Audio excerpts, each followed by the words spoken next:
عرفت الآن معنى الآيتين الكريمتين. طيب، السؤال هو ها هنا: كيف خاطب الله عز وجل أهل الكتاب في زمان رسول الله ونسب إليهم جريمة قتل الأنبياء؟ كيف؟ هؤلاء ما كانوا في زمان أنبيائهم من بني إسرائيل، ولم يقتلوهم، أي لم يباشروا فعل القتل على أنبيائهم. أهؤلاء ذبحوا مثلا يحيى بن زكريا؟ لا، هؤلاء كانوا في زمن رسول الله، لم يدركوا يحيى بن زكريا. مع ذلك الله عز وجل يخاطبهم هكذا: فلما قتلتموهم، يعني وجه إليهم أو نسب إليهم فعل القتل، جريمة القتل. هذه الجريمة ثابتة عليكم، أنتم اليهود في زمان رسول الله صلى الله عليه وآله، أنتم أهل الكتاب في زمان رسول الله. كيف وجه إليهم هذه الجريمة أو ألحقهم بقتلة الأنبياء؟ بأي اعتبار؟ الجواب نجده عند الإمام أبي عبد الله جعفر بن محمد الصادق صلوات الله عليهما في تفسيره لهاتين الآيتين، أنه كيف سمى الله عز وجل هؤلاء الذين لم يدركوا أولئك الأنبياء ولم يقتلوهم، سماهم الله قاتلين. لماذا؟ قال الصادق: إنما رضوا قتل أولئك، رضوا قتل الأنبياء، رضوا بتلك الجرائم بتلك المذابح، فسموا قاتلين. وإنما قيل لهم ابرأوا من قتلتهم فأبوا. قول الصادق عليه السلام هذا تجدونه في تفسير العياشي، يرويه عن الإمام الصادق عليه الصلاة والسلام. دققوا ها هنا: أنتم تزعمون أننا لم نقتل، ولكن الجواب الإلهي: نعم أنتم قاتلون. لماذا؟ لأنكم رضيتم بتلك المقاتل. والإمام أمير المؤمنين عليه الصلاة والسلام في نهج البلاغة ماذا يقول؟ يقول: الراضي بفعل قوم كالداخل فيه معهم. إذا رضيت بقتل يحيى بن زكريا فأنت كالداخل مع قتلة يحيى بن زكريا في قتله. إذا رضيت بقتل الحسين بن علي فأنت كالداخل مع قتلة الحسين والمباشر قتله، كأنك أنت الذي وضعت يدك على يد شمر بن ذي الجوشن وذبحت الحسين، يعني كلاكما ذبحتما الحسين. أنت أيدته، أنت قويته، أنت أعطيته السيف، أنت ساعدته في حز الرأس الشريف، لأنك رضيت بفعله. ولئن رضيت بفعله فعليك إثمان لا إثم واحد، يعني إثمك مضاعف عن إثم الذي باشر القتل. لماذا؟ ذاك عليه إثم القتل، أنت عليك إثم القتل وإثم الرضا به. لاحظ أمير المؤمنين عليه السلام ماذا يقول؟ الراضي بفعل قوم كالداخل فيه معهم، وعلى كل داخل في باطل إثمان، إثم العمل به وإثم الرضا به، إثمان عليك أنت. إذن المسألة ليست هينة. إذا رضيت بقتل الحسين أو بررت بنحو من أنحاء التبريرات أنه مثلا كان الحسين مخطئا، خرج مفسدا، خرج على خليفة زمانه وإمامه وما كان ينبغي له أن يفعل ذلك، هذا نوع من التبرير، نوع من إعطاء الذريعة للقتلة المجرمين ليزيد وجنده، فأنت كالراضي. ثم ليس فقط أن ترضى تكون داخلا في هذه الجريمة إن لم تبرأ ممن قام بالجريمة. يقول الصادق عليه السلام: إنما رضوا قتل أولئك فسموا قاتلين. زين، افرض أنه ما رضوا، وإنما قيل لهم ابرأوا من قتلتهم فأبوا. يعني إذا افترضنا الآن رجل يقول: أنا لست راضيا بقتل الحسين، لكني مع ذلك لا أبرأ من يزيد، لا أبرأ من عمر بن سعد بن أبي وقاص، لا أبرأ من ابن زياد، لا أبرأ من شمر بن ذي الجوشن ومن أشبه عليهم لعائن الله، لا أبرأ. شنو معنى؟ معنى أنك قاتل للحسين. كذلك يعني اجعلها قاعدة لنفسك واجعلها معيارا. كذلك فيما يتصل بكل نبي، بكل وصي، بكل إمام، بكل ولي. أنت الآن تقول: أنا لا أرضى مثلا بظلم أبي بكر فاطمة الزهراء، ما أرضى بأنه أخذ منها ميراثها، صادر ميراثها حقها الشرعي، كما يقوله جمع أصلا من أهل الخلاف للعلم.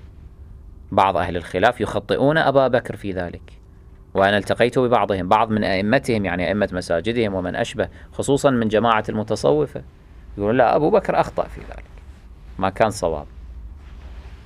بعضهم أصلا يخطئ عمر في أنه قال لرسول الله: إن الرجل لا يهجر. بعضهم أصلا يخطئ أبا بكر وعمر كالمعتزلة في أنهم، كقسم من المعتزلة، في أن أبا بكر وعمر لم يقدموا عليا، والزيدية كذلك. يعني يقولون هذه أخطاء وهذه أفعال منكرة وما كانت صحيحة، ولكن مع هذا نحن لا نبرأ من أبي بكر وعمر، لا نبرأ من هؤلاء. الله أعلم ماذا يأتيان به يوم القيامة من عذر إذا اعتذرا.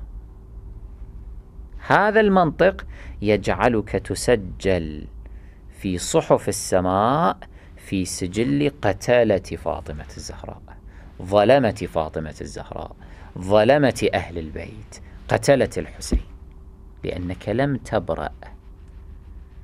إن لم تبرأ من أعداء علي فما لك من محبته نصيب. إذا لم تبرأ من أعداء أهل البيت لا يحق لك أصلا أن تقول أنا موال لأهل البيت. إذا لم تبرأ ممن كانوا قد ظلموا أهل البيت، وكان لأهل البيت موقف واضح صريح ضد هؤلاء، ساخط على هؤلاء، غاضب على هؤلاء، انتقل أهل البيت من هذه الدنيا وهم غاضبون على هؤلاء، وأنت مع ذلك ترضى عنهم وتقول رضي الله عنهم، اعلم أنك لست بمحب لأهل البيت.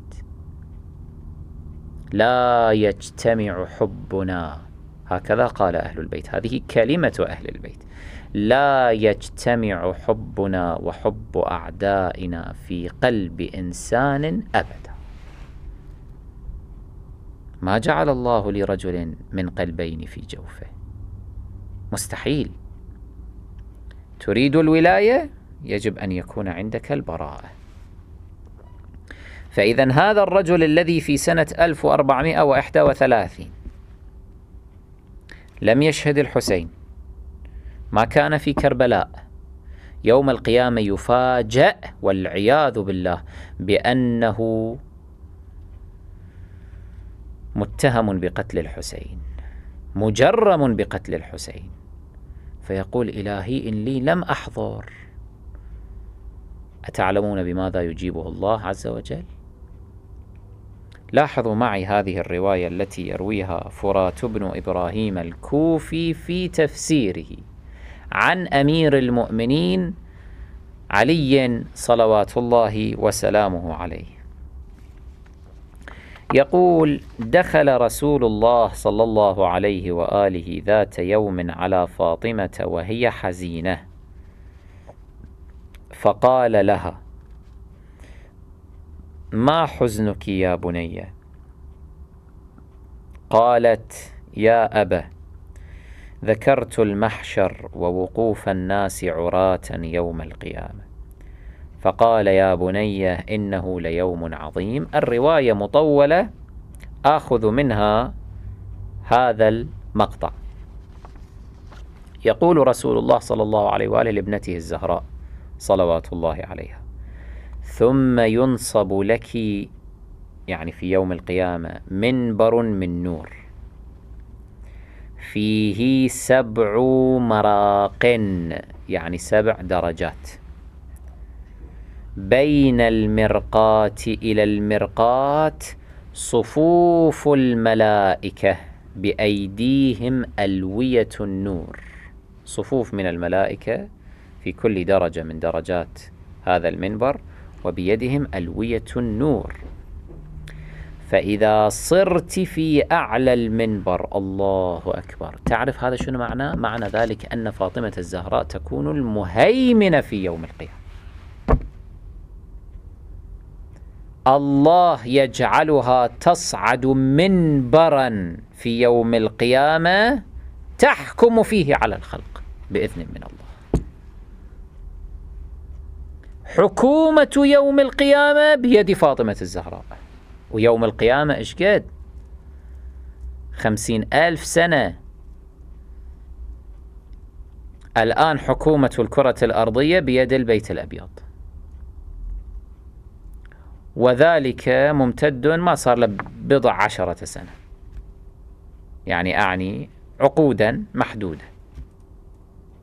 يوم القيامة هذا اللي 50,000 سنة، وما نعرف من سنية الأرض من السنية التي عند ربك، ما نعرف. المهم هذه الفترة شنو؟ تحت حكومة فاطمة الزهراء عليه السلام، هي التي تحكم.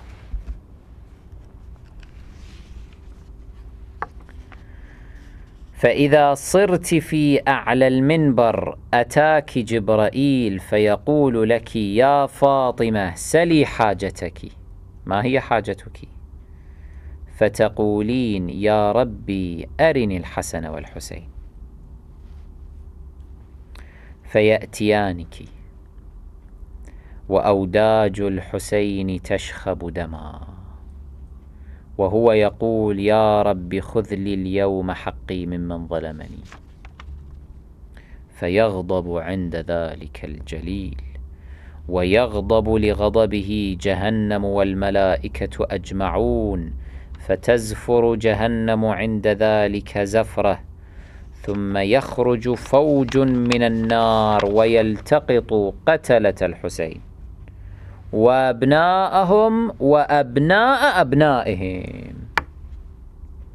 يبدو ها هنا أن البنوة بالمعنى الاعتباري لا بالمعنى الحقيقي، أي ليسوا بالضرورة أن يكون هؤلاء الأبناء وأبناء الأبناء أبناء من الصلب من النسل، لا، كل من يوالي بني أمية أو يحترم بني أمية أو يحترم قتلة الحسين عليه السلام فهذا يكون ابنا لبني أمية، كما يقول المسلم اليوم أنا ابن محمد وعلي، كما يقول الشيعي يقول أنا ابن الحسن والحسين، إحنا أبناء علي والحسين، كما يقول أيضا أهل البدعة نحن أبناء عائشة مثلا. هذه بنوة اعتبارية. فالذين يؤيدون أهل السقيفة وبني أمية ومن أشبه هؤلاء يكونون أبناءهم أيضا.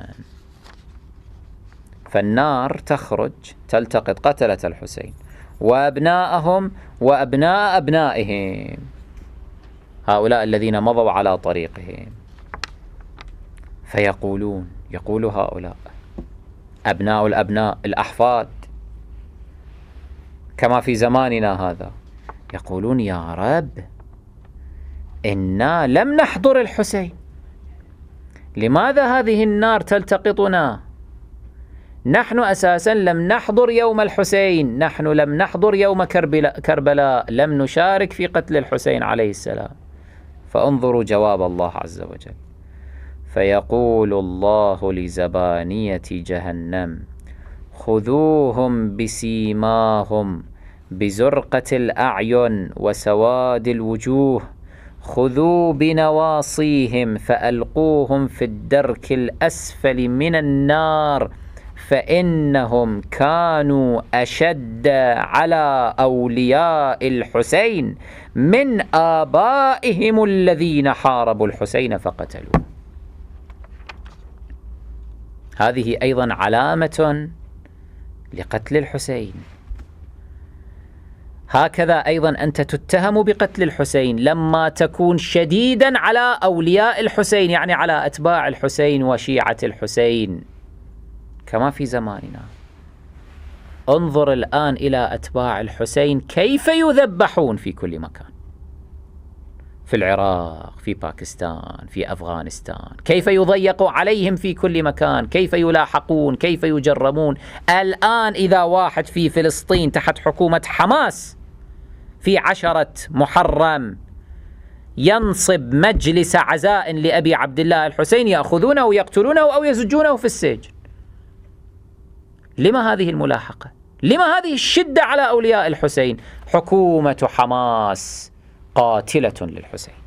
يوم القيامة الله عز وجل يأخذ هذول إسماعيل هنية وخالد مشعل ومن أشبه، يأخذهم ويجمعهم مع قتلة الحسين ويأمر الملائكة خذوهم بنواصيهم فألقوهم في الدرك الأسفل من النار. هذا هو الواقع. لماذا؟ إنا لم نحضر الحسين. لا، الجواب الإلهي أنتم استمريتم على هذا المنهاج، منهاج معاداة الحسين وكل ما ينتسب للحسين وكل من ينتسب للحسين. لماذا تذهب وتفجر وتقتل زوار الحسين؟ إذن أنت من قتلة الحسين. لماذا تعادي الذين يلطمون على الحسين؟ أنت من قتلة الحسين. لماذا تعادي الذين يطبرون رؤوسهم من أجل الحسين؟ أنت من قتلة الحسين، لا شك ولا ريب. خذوهم أو خذوا بنواصيهم فألقوهم في الدرك الأسفل من النار فإنهم كانوا أشد على أولياء الحسين من آبائهم الذين حاربوا الحسين فقتلوه. هذه رواية عن أمير المؤمنين عن رسول الله صلى الله عليه وآله، كان يخاطب بها فاطمة الزهراء عليه السلام ويكشف لها ما سيحصل في يوم القيامة، ويرويها فرات بن إبراهيم الكوفي في تفسيره. إذن من هذا نستخلص أن الذي يرضى 3 نتائج عندنا. النتيجة الأولى أن الذي يرضى بقتل الحسين فهو كمن قتل الحسين. أن الذي لم يبرأ ممن قتل الحسين أو ظلمه وظلم جده وأباه وأمه وأخاه وأبناءه المعصومين صلوات الله عليهم، فهذا أيضا يسجل يوم القيامة كقاتل للحسين. النتيجة الثالثة أن الذي يكون شديدا على أولياء الحسين، يؤذي أتباع الحسين، يحارب محبي الحسين، يقتل محبي الحسين، هذا أيضا يسجل يوم القيامة كقاتل للحسين. وهذه الأصناف الثلاثة تشكل أمة السوء. أمة السوء. الآن أنت أيها الإنسان المسلم، يا من تحب سبط رسول الله صلى الله عليه وآله، عليك أن تبتعد من أن تكون أحد هذه الأصناف الثلاثة.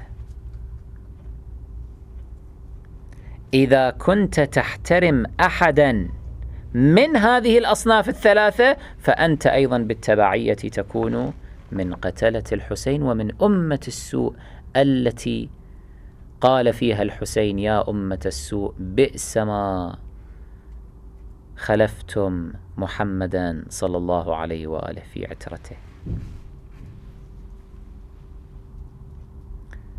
هذا الذي اليوم يقول إني أحترم ابن تيمية مثلا، ليعلم أنه يجعل نفسه ضمن أمة السوء وضمن قتلة الحسين. لماذا؟ لأن ابن تيمية لعنة الله عليه كان ممن أهان سيد الشهداء، وكان ممن تطاول على سيد الشهداء وتجاسر على سيد الشهداء وأظهره بمظهر المفسد، بل صرح بذلك. لا شك ابن تيمية يكون من قتلة الحسين بناء على هذه الأدلة. ماذا قال ابن تيمية؟ هذا الذي سأكشفه لكم إن شاء الله تعالى إذا أحيانا الله عز وجل في الحلقة المقبلة من هذا المبحث. والمهم أن تستعد لأن تخطو خطوة قوية في الالتحاق بركب الحسين، لا بركب بني أمية وابن تيمية وأشباههم وأضرابهم عليهم لعائن الله.